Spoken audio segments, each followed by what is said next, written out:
Hello, my name is Father Tighe, and this is our 39th segment of our journey of faith in the light of the cross.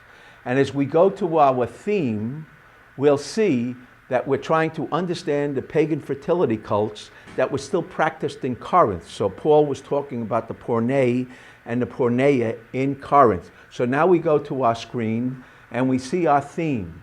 The fertility cults excite Yetzer in new Israeli farmers, drawing them into pagan worldview of farming. And it destroys Israel in 722.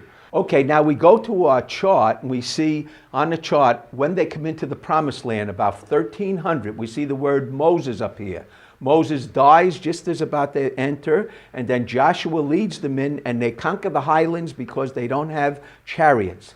And they live in the highlands and they begin to get involved in the fertility cults, and then they come down to 722, 500 years later, and their country is destroyed, the northern kingdom, Israel, and Judah survives for another 100 years, but it is destroyed in 587. Now we go back to our screen.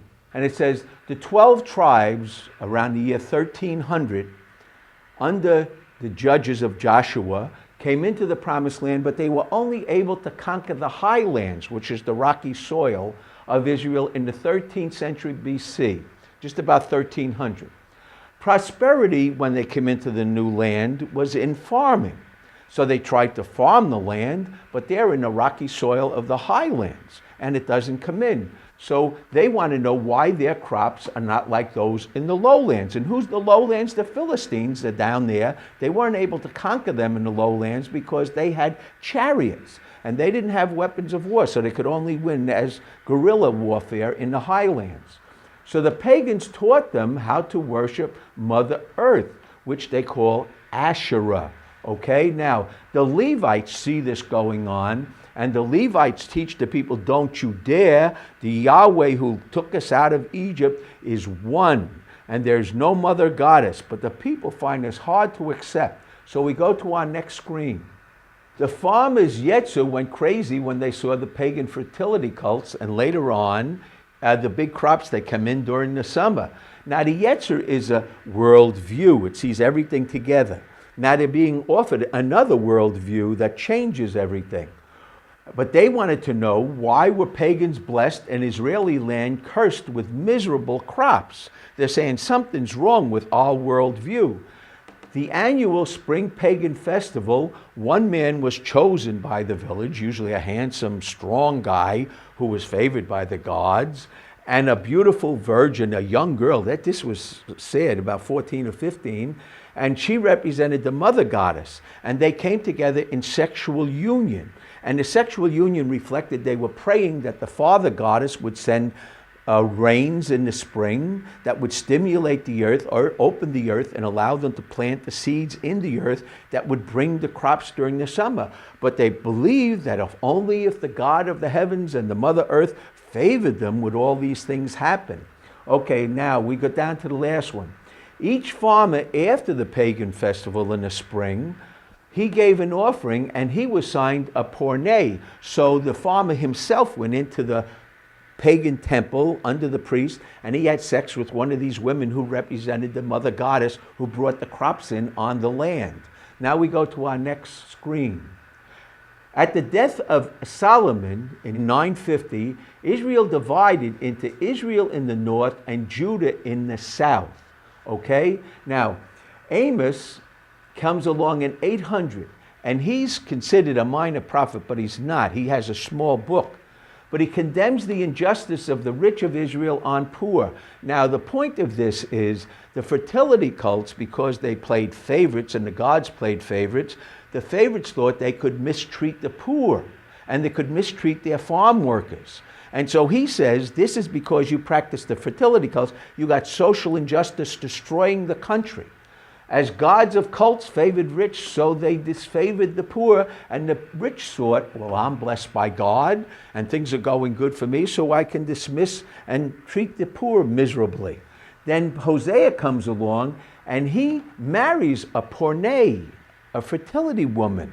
You see? Now, as the porne humiliated Hosea by her conduct, so Israel humiliated God. So Hosea is the first of the prophets who uses his own marriage to teach his lesson, what he was prophesying on. You're going to destroy Israel because you're humiliating God, you're segregating your world, and it's tearing apart and coming down into a terrible breakup of family and breakup of the community. We go on to our next screen. In 2 Kings we see 17:5, the king of Assyria occupied the whole land and besieged Samaria for 3 years. The northern part of the kingdom, which separated from Judah, had its own capital. Judah had Jerusalem, but the northern part of the kingdom had Samaria.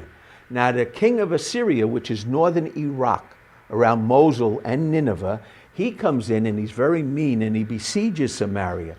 The king of Assyria took Samaria and deported all the Israelites to Assyria.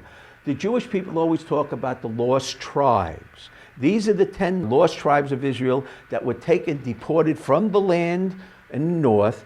They went to Assyria and they were assimilated and they were never heard from again. So they're considered the lost tribes of Israel. And this is the beginning of hatred for assimilation. If we become like the pagans, we are pagans. We disappear and we're useless to God.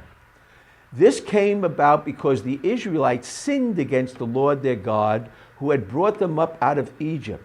And this all happened in 722. Now we go to our next screen. They followed the rites of the Gentiles, the pagans. The word Gentiles means pagans. They built high places in all their settlements. These were the places for the sexual fertility cults. They set up pillars and sacred poles on every hill. These were symbols of penises, you see? Okay, they did evil things. They served idols. They immolated their sons and daughters by fire. They even had children sacrificed to the pagan gods. Everything, once you get involved in it, everything falls apart. Only the tribe of Judah was left. All right, the tribe of Judah is in the south, but it really incorporates with Benjamin and a few Levites. We'll see that. Okay, so the Lord rejected the whole race of Israel in 722. Okay, now we just went through this section and we just got ourselves down from 1300 to the destruction of the northern kingdom in 722. In our next class, we'll go from 722 to the destruction of Jerusalem in 587. Okay, but the theme that we're working on is how the fertility cults broke down family life, broke down social injustice, and made the country so weak that it fell apart under the onslaught of the pagan kings.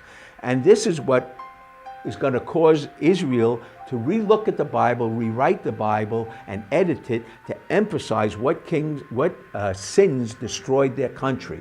All right, now, in this section, we have a beautiful hymn, Hosea. We saw Hosea married a poor nay. And God even was sympathetic to the poor nay. He says, come back to me with all your heart. Don't let fear keep us apart. So Hosea was faithful to the woman, even though she was a pagan fertility cult woman. And they're saying to Israel, even though you have sinned, God is calling you back, but they don't come back. And the whole country falls apart and they're destroyed, and only Judah is left in the south. Thank you for making this journey of faith with us for our 39th segment of our Journey of Faith in the Light of the Cross.